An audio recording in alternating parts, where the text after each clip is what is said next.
And here we have the dividend information. This particular one is the street.com dividend. It's dividend calendar that shows, if you select the date that you want to look at, it'll show you the dividends of different companies and the time of the ex-dividend date of them.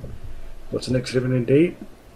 Well, if you look down here, we'll give you an overview of what an ex-dividend date is, what stock ownership dividend means.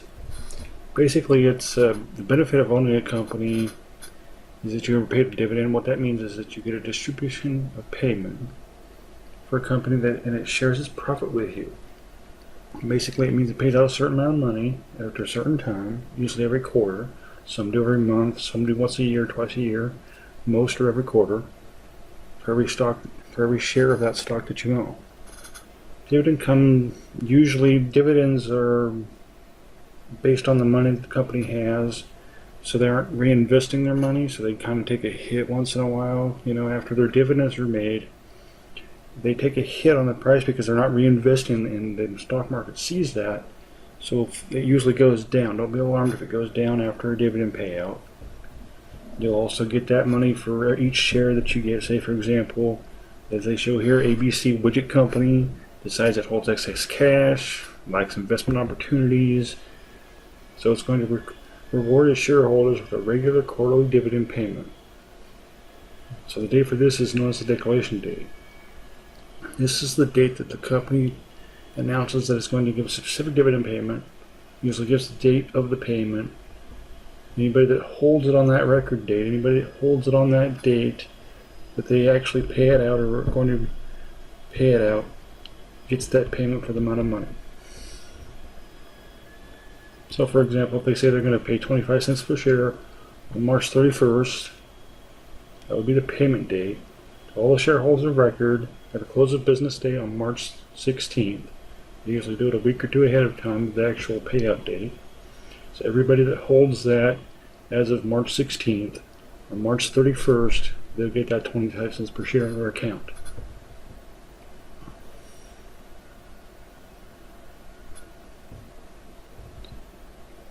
So the ex-dividend date, that idea, is when you say, okay, it's typically 2 trading days before the holder of record date. In other words, up here on the March 16th, you have March 14th, last day of that date, is when you'll actually be able to claim the dividend if you own those shares of stock. They'll pay you for so many shares of stock that you own, they'll pay you 25 cents. You have to buy it before March 14th in order to be eligible. Because then they look at the records 2 business days later and say, okay, these are all the people that we have to give it out to at the end of the month in this particular case. So on March 31st, if you buy it on March 14th, on March 31st, you'll get 25 cents per share.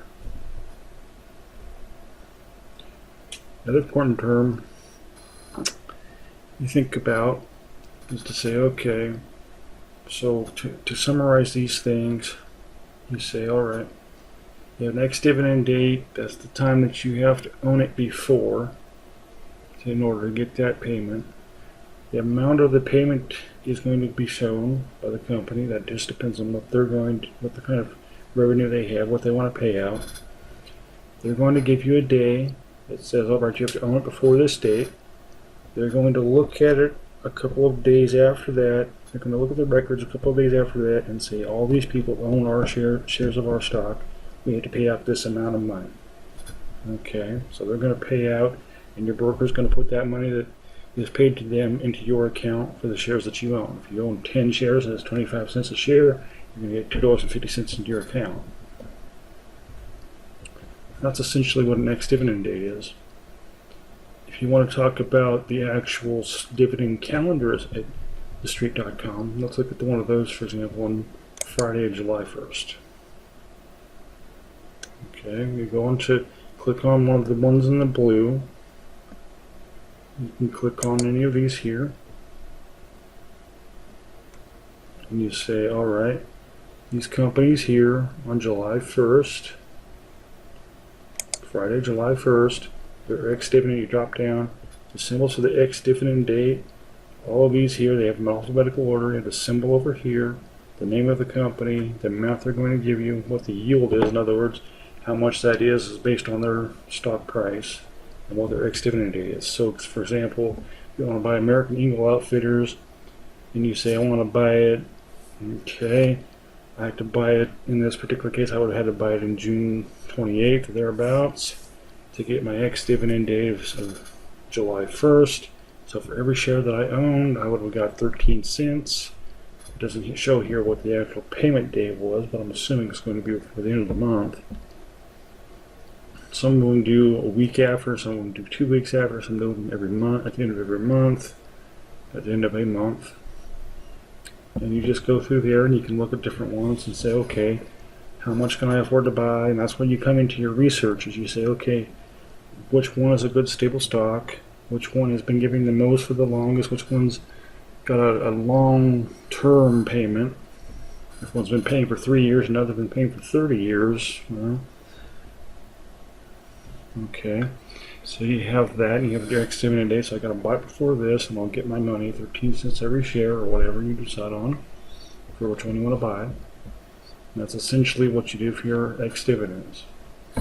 That's what you get for your dividends, is just a payment by the company for the profit that they make.